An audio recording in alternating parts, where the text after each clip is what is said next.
नमस्कार, ये आकाशवाणी शिमला है। अब आप पूनम शर्मा से प्रादेशिक समाचार सुनिए। आज के मुख्य समाचार। केंद्रीय मंत्री अनुराग सिंह ठाकुर ने कहा, पिछले 10 वर्षों में मजबूत हुई सेना, कांग्रेस नहीं कर पाई आधुनिक हथियारों की खरीद।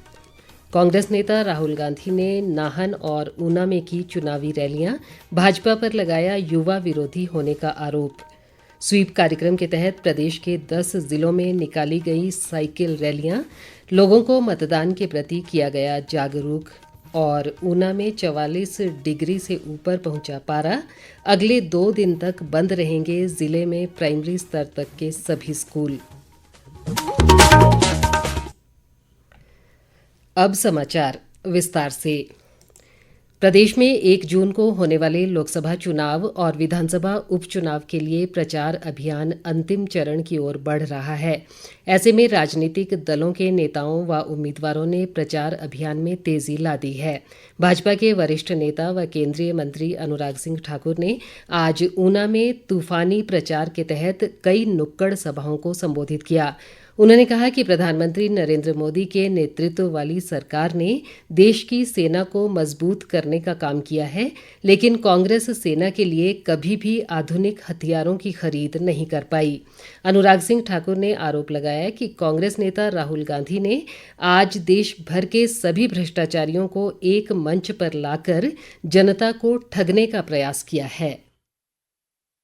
देवभूमि हिमाचल प्रदेश वीर भूमि भी है। अटल जी की सरकार में पहली बार पार्थिव शरीर उनके घरों तक पहुंचे थे। पेट्रोल पंप, गैस एजेंसी और लाखों रुपए उनकी शहादत पर देने की शुरुआत अटल जी के समय हुई। परमाणु बम का धमाका अटल जी के समय हुआ, देश को ताकत को खड़ा किया। उसके बाद मोदी जी की सरकार बनी तो हमने अपनी सेना को मजबूत किया और पूर्व सैनिकों को 1 रैंक 1 पेंशन दिया। कांग्रेस 60 साल सत्ता में रही, कांग्रेस ने 1 रैंक 1 पेंशन क्यों नहीं दिया? दूसरा, कांग्रेस ने 10 सालों में हमारे सेना के जवानों को बुलेट प्रूफ जैकेट क्यों नहीं खरीद कर दी? लड़ाकू विमान क्यों नहीं खरीद कर दिए? लेटेस्ट हथियार क्यों नहीं खरीद कर दिए? मेरा कांग्रेस से सवाल है, हमारी सेना को कमजोर करने का प्रयास क्यों किया गया? हमारे सेना के शौर्य पर क्यों सवाल खड़े किए गए? तीसरा मेरा सवाल है, ये भ्रष्टाचारियों की टोली को क्यों इकट्ठा किया है? एक के बाद दूसरा भ्रष्टाचारी इनके गठबंधन में है, अधिकतर नेता बेल में है। उन्होंने कहा कि लोकसभा चुनाव के तहत पहले 6 चरणों में देश की जनता ने दिल खोलकर नरेंद्र मोदी का साथ दिया है। अनुराग सिंह ठाकुर के अनुसार पहले 6 चरणों के बाद भाजपा 350 सीटों का आंकड़ा पार कर चुकी है और 7वें चरण में ये आंकड़ा 400 के पार पहुंच जाएगा। दूसरी ओर कांग्रेस पार्टी ने भी चुनाव को लेकर अपना प्रचार अभियान तेज कर दिया है। कांग्रेस के स्टार प्रचारक और वरिष्ठ नेता राहुल गांधी ने आज ऊना और नाहन में चुनावी जनसभाएं की। उन्होंने कहा कि कांग्रेस पार्टी के सत्ता में आने पर हर गरीब महिला के खाते में 1 वर्ष में 1 लाख रुपए की राशि डाली जाएगी। इसके अलावा किसानों को न्यूनतम समर्थन मूल्य की कानूनी गारंटी सहित युवाओं को सरकारी क्षेत्र में 30 लाख नौकरियां देने का प्रावधान किया जाएगा। हिमाचल के किसानों को मैं कहना चाहता हूं, ये जो इनकी पार्टनरशिप चल रही है, इसी के कारण आपको सेब के लिए सही दाम नहीं मिलता है। सारे के सारे स्टोरेज फैसिलिटीज नरेंद्र मोदी जी ने एक व्यक्ति को दे दिए हैं। जब भी वो चाहता है सेब के प्राइस को वो कंट्रोल कर सकता है। किसानों को प्राइस फिक्सिंग का मुकाबला करना पड़ता है। अडानी जी आते हैं, किसानों को सेब बेचना होता है, प्राइस गिर जाती है और उसके एकदम बाद जब किसान सेब बेच देता है, प्राइस बढ़ जाती है। ये हालत पूरे देश में है। किसानों को सेब के लिए, अनाज के लिए, गेहूं के लिए, कपास के लिए, धान के लिए सही दाम नहीं मिलता है। हम एक क्रांतिकारी काम करने जा रहे हैं। हिंदुस्तान के किसानों को एक कानूनी मिनिमम सपोर्ट प्राइस, कम से कम दाम, कानूनी कम से कम दाम हम देने जा रहे हैं। राहुल गांधी ने कहा कि प्रधानमंत्री नरेंद्र मोदी ने पिछले 10 वर्ष में 22 लोगों के 16 लाख करोड़ रुपए के ऋण माफ कर दिए, लेकिन पिछले साल हिमाचल प्रदेश में बारिश के कारण हुई आपदा से निपटने के लिए 9,000 करोड़ रुपए नहीं दे सके। उन्होंने कहा कि भाजपा ने 2 करोड़ युवाओं को रोजगार देने का वायदा किया था, जिसे अभी तक पूरा नहीं किया गया है। उन्होंने ये भी आरोप लगाया कि केंद्र में सत्ता में रहते हुए भाजपा सरकार ने अग्निवीर योजना को लाकर लाखों युवाओं के भविष्य को अंधकार में धकेला है। चुनावी जनसभा के दौरान कांग्रेस के वरिष्ठ नेता व मुख्यमंत्री सुखविंदर सिंह सुक्खू, उप मुख्यमंत्री मुकेश अग्निहोत्री सहित अन्य वरिष्ठ नेता भी मौजूद रहे। इस बीच वरिष्ठ भाजपा नेता व केंद्रीय मंत्री अनुराग सिंह ठाकुर ने ऊना में कांग्रेस नेता राहुल गांधी की रैली को फ्लॉप करार दिया है। उन्होंने राहुल गांधी द्वारा दी गई गारंटियों को भी झूठ का पुलिंदा बताया और कहा कि जैसे सुखविंदर सिंह सुक्खू की गारंटियां पूरी नहीं हुई, उसी तरह राहुल गांधी की गारंटियों का भी सच्चाई से दूर दूर तक कोई लेना देना नहीं है। प्रादेशिक समाचार आकाशवाणी शिमला से प्रसारित किए जा रहे हैं। विपक्ष के नेता जयराम ठाकुर ने कहा है कि प्रदेश में कांग्रेस सरकार सिर्फ विकास विरोधी काम कर रही है।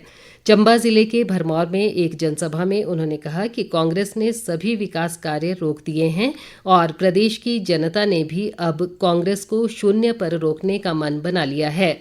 जयराम ठाकुर ने कहा कि भाजपा सरकार ने भरमौर के लिए एक दिन में 22 संस्थान दिए थे, लेकिन कांग्रेस ने इन्हें बंद कर दिया है। इस दौरान मंडी संसदीय क्षेत्र से भाजपा उम्मीदवार कंगना रनौत सहित अन्य नेता भी मौजूद रहे। मंडी संसदीय क्षेत्र से कांग्रेस उम्मीदवार विक्रमादित्य सिंह ने कहा है कि वे मुद्दों पर चुनाव लड़ रहे हैं, जबकि भाजपा मुद्दों से भाग रही है।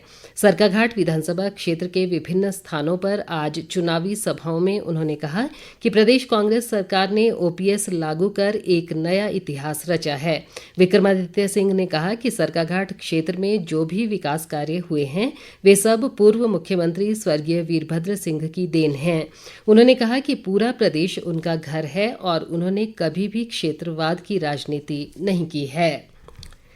धर्मशाला विधानसभा क्षेत्र के कांग्रेस पर्यवेक्षक व उत्तराखंड के पूर्व मंत्री धीरेन्द्र प्रताप ने दावा किया है कि प्रदेश में कांग्रेस की लहर चल रही है और पार्टी 4 संसदीय सीटों पर जीत दर्ज करेगी।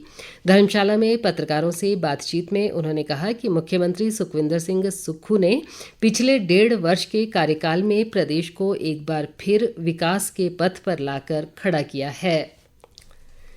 प्रदेश में लोकसभा चुनाव व विधानसभा उपचुनाव में मतदान प्रतिशत बढ़ाने के लिए चुनाव आयोग निरंतर प्रयास कर रहा है। इस उद्देश्य से आयोग द्वारा लगातार जागरूकता कार्यक्रमों का आयोजन किया जा रहा है। इसी कड़ी में प्रदेश के 10 जिलों में आज साइकिल जागरूकता रैली का आयोजन कर लोगों को मतदान के प्रति जागरूक किया गया। शिमला में जिला निर्वाचन अधिकारी व उपायुक्त अनुपम कश्यप ने साइकिल रैली को हरी झंडी दिखाई। मुख्य निर्वाचन अधिकारी मनीष गर्ग ने भी साइकिल चलाकर रैली में भाग लिया। उन्होंने कहा कि प्रदेश भर में आज निकाली गई रैलियों में करीब 2000 प्रतिभागियों ने भाग लिया है, जो सराहनीय है।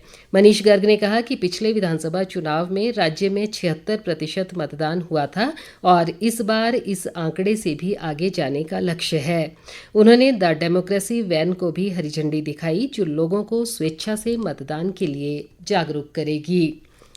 प्रदेश के अन्य जिला मुख्यालयों में भी स्वीप कार्यक्रम के तहत साइकिल रैलियां निकाली गईं। इसी कड़ी में धर्मशाला उपमंडल में भी रैली का आयोजन किया गया, जिसे जिला निर्वाचन अधिकारी व उपायुक्त हेमराज बैरवा ने रवाना किया। इस दौरान मतदाताओं को मतदान करने की शपथ भी दिलाई गई। सोलन में जिला निर्वाचन अधिकारी व उपायुक्त मनमोहन शर्मा ने रैली को हरी झंडी दिखाई। उन्होंने कहा कि लोकतंत्र के इस महापर्व में देश को मजबूत बनाने के लिए सभी को अनिवार्य रूप से मतदान करना चाहिए। चंबा में साइकिल रैली को स्वीप कार्यक्रम के नोडल अधिकारी अरविंद सिंह चौहान ने रवाना किया। रैली के प्रतिभागियों व विजेताओं को उपायुक्त व जिला निर्वाचन अधिकारी मुकेश रेपसवाल ने सम्मानित किया।